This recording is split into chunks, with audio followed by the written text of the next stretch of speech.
Halo semuanya, kembali lagi bersama saya di video ketiga untuk tugas ETS mata kuliah MDKS tentang manajemen data dan keamanan cyber. Di video kali ini kita akan membahas tentang log based currency control. Jadi pada video sebelumnya kan kita sudah membahas penyelesaian implementasi dari soal nomor 2 yaitu tentang indexing. Nah, di soal nomor 3 ini kita akan membahas dan menguji secara langsung konsep log based concurrency control di database SQL.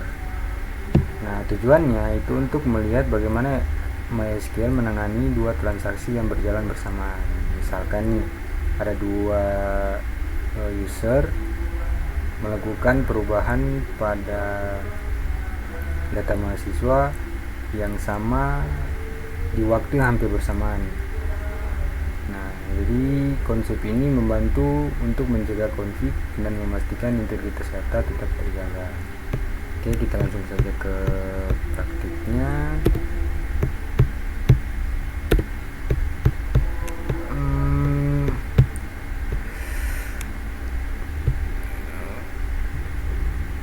Untuk servernya sudah jalan, jadi kita langsung saja masuk ke MySQL-nya. Kita akan masukkan dulu password untuk itu.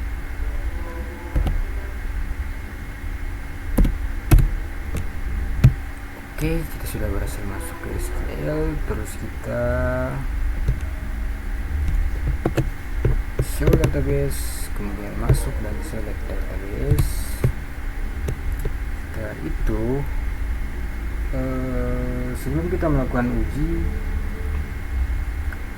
kita lihat dulu saldo dari salah satu mahasiswa atau beberapa mahasiswa, supaya nanti kita tahu apakah akhirnya sesuai atau tidak setelah proses transaksi itu berhasil dijalankan.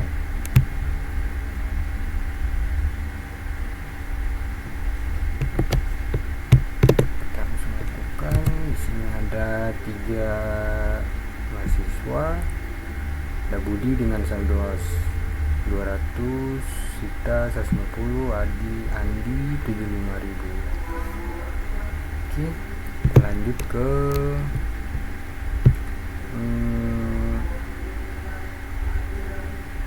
kita akan buka dua terminal terpisah, satu sebagai user yang satu dan sebagai user yang kedua, di mana nanti user ini akan mengakses tabel mahasiswa yang sama dan melakukan transaksi pada akun yang sama juga, agar kita bisa melihat efek lognya secara nyata. Oke, mari kita lanjutkan. Kita akan masuk pakai user petugas saja. Ini untuk terminal yang pertama.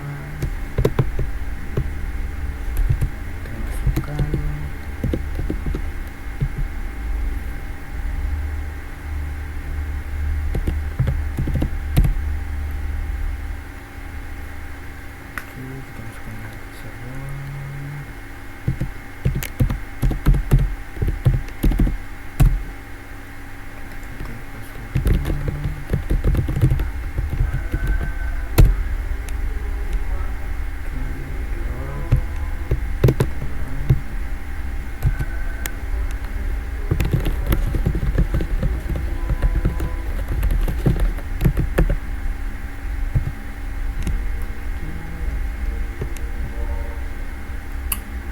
Oh iya, maaf, kita lupa buat usernya dulu sebelumnya. Oke, kita buat usernya dulu sebentar.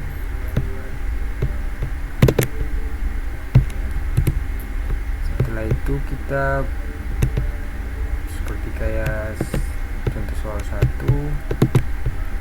kita harus berikan privilege lagi.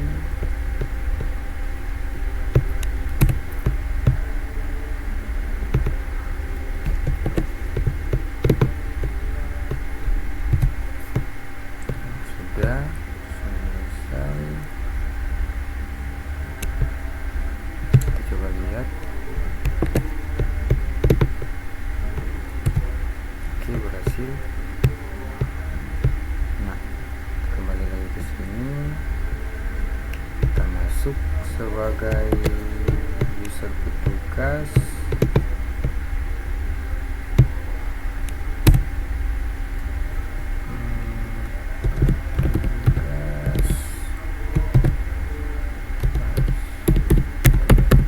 Oke, berhasil masuk. Apa? Tidak ada kesalahan. Coblos ternyata. Oke. Yes. Ya, berhasil masuk. Lanjut ke terminal yang kedua. Di sini kita pakai petugas lagi.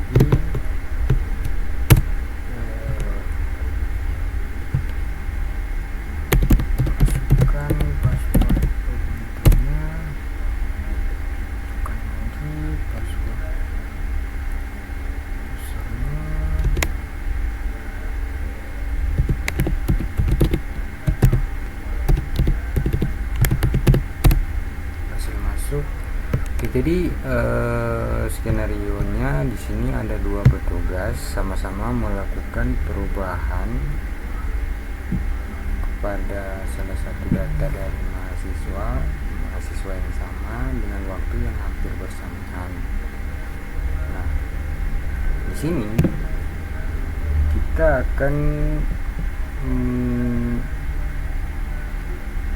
menyalakan transaksi manual, di mana petugas pertama memulai transaksi manual dengan mengunci baris data milik mahasiswa dengan NIM 2004-001 seperti pada ciri berikut ini. Kita masuk lagi.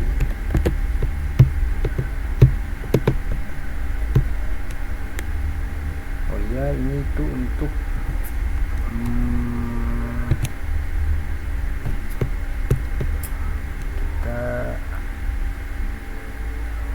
melakukan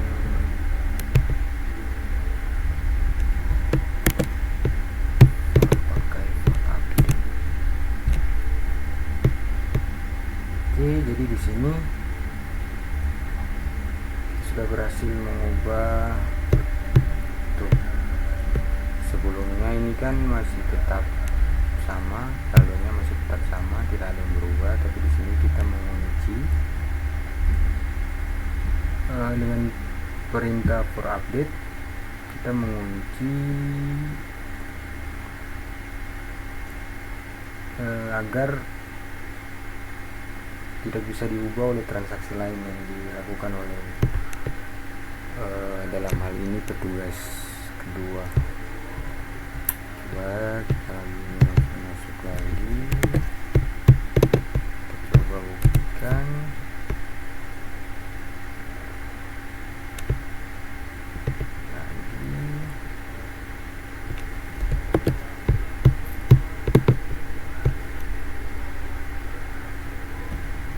Nah, ini kita sedang terkunci karena di pengguna pertama melakukan penguncian, sehingga kita tidak bisa melakukan apa-apa melalui user kedua atau petugas kedua ini. Nah,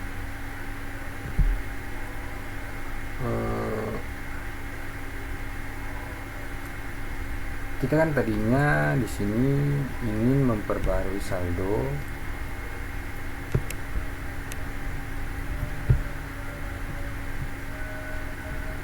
dari si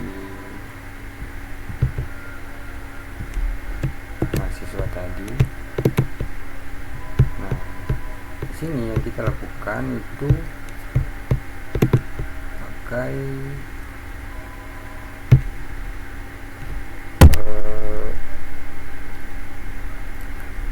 petugas pertama. Jadi tadinya dia mengunci agar orang lain tidak bisa mengakses datanya, sehingga dia bisa mengganti atau membuat update dari data mahasiswa yang di log ini. sehingga ketika selesai memperoleh saldo, pengguna satu akan melakukan commit. Nah, begitu commit ini selesai, kunci akan otomatis dilepaskan dan barulah transaksi dari tugas dua tadi bisa dijalankan. Tugas dua tadi itu dia melakukan memperbarui saldo mahasiswa yang sama, tapi karena barisnya sedang terkunci oleh baris petugas satu, perintah ini tidak dijalankan. Jadi MySQL akan menunggu sampai petugas satu selesai dan melepaskan kuncinya. Kita lakukan commit. Ketika commit sudah selesai, kita lanjut ke petugas kedua. Kita bisa commit lagi. Sini bisa terlihat kita sudah bisa menuliskan query-nya. Nah, setelah selesai, sekarang kita akan ke terminal root dan cek apakah saldo aktifnya sudah dari hasil ini akan berubah atau tidak. Kita ke